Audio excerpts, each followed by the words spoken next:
다음은 강선우 간사님 질의하시겠습니다. 네, 서울 강사국 강선우입니다. 장관님, 네. 대통령이 대국민 담화문에서 또 뭐라 그랬냐면 연금 개혁은 단일 개혁안을 국회에 제출한 만큼 조속히 논의가 이루어지길 기대합니다라고 하셨어요. 그러니까 단일 개혁안이란 말은 아마도 뭐 모수개혁, 구조개혁 다 담았다고 나름 생각을 하시는 것 같아요.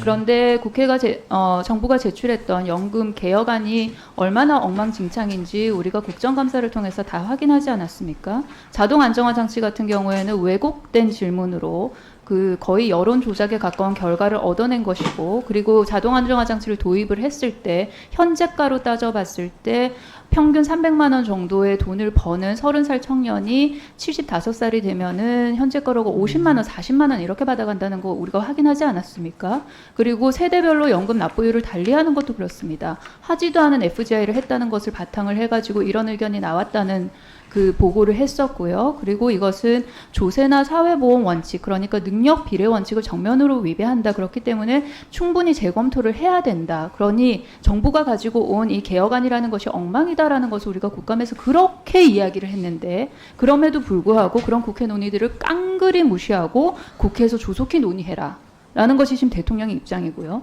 그리고 또 뭐라고 했냐면, 국민 여러분, 의료연금 노동교육개혁과 인구위기 극복의 4+1 개혁은 민생과 직결된 과제고 우리의 미래를 지키는 일입니다. 인구위기 극복, 우리의 미래를 지키는 일이라는 말에 100% 동의하죠. 그러면은 예산으로 정부의 의지를 얼마나 반영을 했느냐. 장관님, 내년도 저출산 고령사회위원회 예산 얼마 편성했습니까?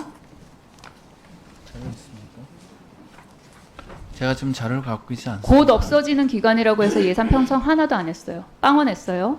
그런데 저고위를 대체하는 그러면 인구위기 대응부 예산도 편성 안 했어요. 빵원했어요. 그러니까 지금 저고위 빵원, 그 다음에 인구위기 대응부 생길 것 같은데 어쩌고 하는 것 빵원.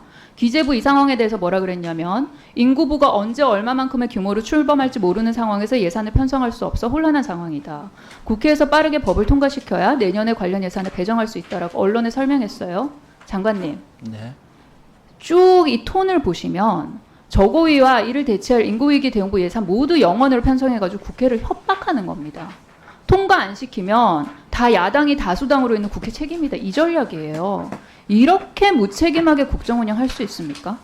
그리고 어느 정도 규모로 또 저출생 사업에 대해서 정부 조직 내 어떤 역할을 할지, 그렇게 하기 위해서는 부처 예산이 얼마나 필요할지 대해서는 정부 차원의 안이 있어야 되는 거 아닙니까? 심지어 정부가 지금 추진하고 있는 인구위기 대응부 설치 법안에는 인구위기 대응 정책을 조사하고 연구할 연구기관 설치에 대한 법적 근거 담겨 있지 않아요. 장관님 보셨죠? 네. 국가 아래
잠깐 말씀을 드리면, 연금 개혁안에 대해서는 이제 이 뭐 정부 안이 굉장히 절대 손을 댈 수 없다 이게 아니고 국회에서 좀 논의를 해달라는 취지를 말씀하신 걸로 생각합니다. 네.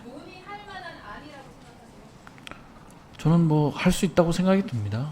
하지도 않은 FJ 가지고 그 세대별로 차등적으로 주는 거 그런 거 했다는 결과를 가지고 왔는데 그걸 가지고 논의해요? 아, 그 리딩 패션으로 뿌려진 자동 안정화 장치 가지고 67%가 동의한다고 해가지고 가지고 왔는데 그걸 논의해요? 아, 물론 저희가 여론조사 하는데 좀 현재가 안 주려고 그렇게까지 숨기고 있다가 뒤늦게 현재가 뿌렸던 내 가지고 알고 보니까 50만 원에서 40만 원으로 깎여가는데 그거 논의해요? 아, 그거는 이제 그 자동 안정화 장치 발동 요건이나 발동 시기에 따라서 달라질 수 있으니까 의원님들께서 다시 갖고 충분히 없으실 거예요?